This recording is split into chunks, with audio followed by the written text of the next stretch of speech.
श्री गणेशाय नमः। भोले भंडारी की जय हो। समुद्र के निकटवर्ती प्रदेश में एक वासकल नामक ग्राम था, जहां वैदिक धर्म से विमुख महापापी द्विज निवास किया करते थे। वे सब के सब बड़े दुष्ट थे। उनका मन दूषित विषय भोगों में ही लगा रहता था। वे ना तो देवताओं पर विश्वास करते थे, ना भाग्य पर। वे सभी कुटिल वास्तविक वृत्ति वाले थे। किसानी करते और भांति भांति के घातक अस्त्र शस्त्र रखते थे। वे व्यभिचारी और खल थे। ज्ञान वैराग्य तथा सद्धर्म का सेवन ही मनुष्य के लिए पुरुषार्थ है, इस बात का वो बिल्कुल नहीं जानते थे। वे सभी पशु बुद्धि वाले थे। जहाँ दुई जैसे हो, वहाँ अन्य वर्णों के विषय में क्या कहा जाए। अन्य वर्णों के लोग भी उन्हीं की भांति कुत्सित विचार रखने वाले स्वधर्म विमुख एवं खल थे। वे विषय भोगों में ही डूबे रहते थे। वहाँ की सब स्त्रियां भी कुटिल स्वभाव की, स्वेच्छाचारी, पाप सक्त, कृतिस विचार वाली और व्याभिचारिणी थी। वे सद्व्यवहार तथा सदाचार से सर्वथा शून्य है। इस प्रकार दुष्टों का ही निवास था। उस वासकल नामक ग्राम में किसी समय एक बिंदुक नामधारी ब्राह्मण रहता था। वह बड़ा अधर्मी था, दुरात्मा और महापापी था। यद्यपि उसकी स्त्री बड़ी सुंदर थी, तो भी वह कुमार्ग पर ही चलता था। उसकी पत्नी का नाम चंचला था। वह सदा उत्तम धर्म के पालन में ही लगी रहती थी, तो उसे भी छोड़कर वह दुष्ट ब्राह्मण वेश्यागामी हो गया था। इस प्रकार कुकर्म में लगे हुए उस बिंदु के बहुत वर्ष व्यतीत हो गए। स्त्री काम से पीड़ित होने पर भी स्वधर्म नाश के भय से क्लेश साह की भी दीर्घ काल तक धर्म से भ्रष्ट नहीं हुई, परंतु दुराचारी पति के आचरण से प्रभावित हो आगे चलकर वह स्त्री भी दुराचारिणी हो गई।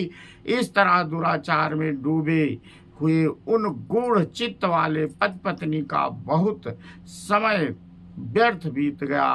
तदंतर शूद्र जाति वेश्या का पति बना हुआ वह दूषित बुद्धि वाला दुष्ट ब्राह्मण बिंदुक समयानुसार मृत्यु को प्राप्त हो नरक में जा पड़ा।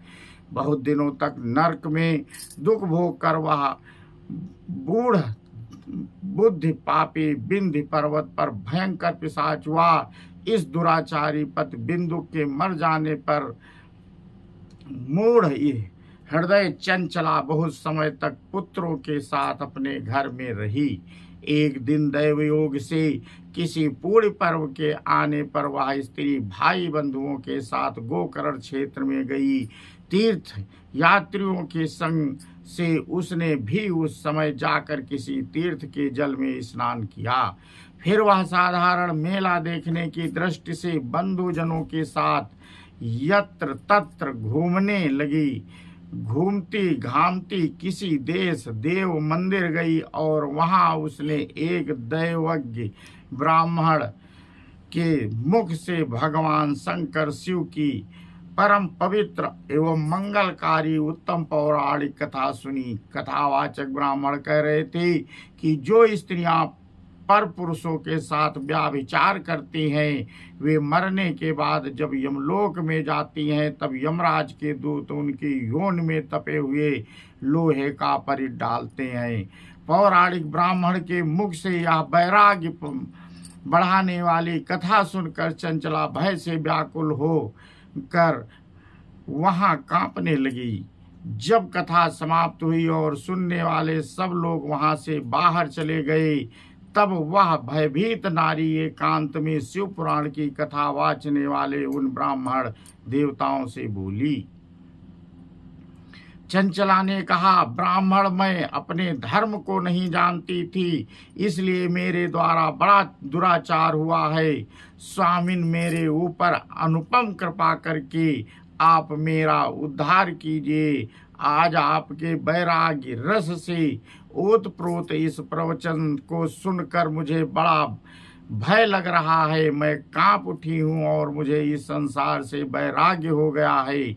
मुझ मूढ़ चित्त वाली पापिनी को धिक्कार है। मैं सर्वथा निंदा के योग्य हूँ, कुत्सित विषयों में फंसी हुई हूँ और अपने धर्म से विमुख हो गई हूँ।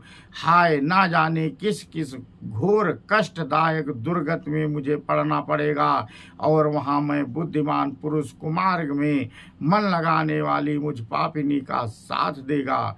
मृत्यु काल में उन भयंकर यमदूतों को मैं कैसे देखूंगी जब वे बलपूर्वक मेरे गले में फंदे डालकर मुझे बांधेंगी, तब मैं वैसे धीरज धारण कर सकूंगी। नरक में जब मेरे शरीर के टुकड़े टुकड़े किए जाएंगे, उस समय विशेष दुख देने वाली उस महायातना को मैं वहाँ कैसे सहूंगी। हाय, मैं मारी गई, क्योंकि मैं हर तरह के पाप में डूबी रही हूँ। ब्राह्मण, आप ही मेरे गुरु, आप ही माता और आप ही पिता हैं। आपकी शरण में आई हूँ। मुझे दीन अबला का आप ही उद्धार कीजिए, उद्धार कीजिए। इस प्रकार खेद और वैराग्य से युक्त हुई चंचला ब्राह्मण देवता के दोनों चरणों में गिर पड़ी। तब उन बुद्धिमान ब्राह्मण ने कृपा पूर्वक उसे उठाया और इस प्रकार कहा। चंचला की प्रार्थना से बोलो श्यावर रामचंद्र की जय, भोले भंडारी की जय हो।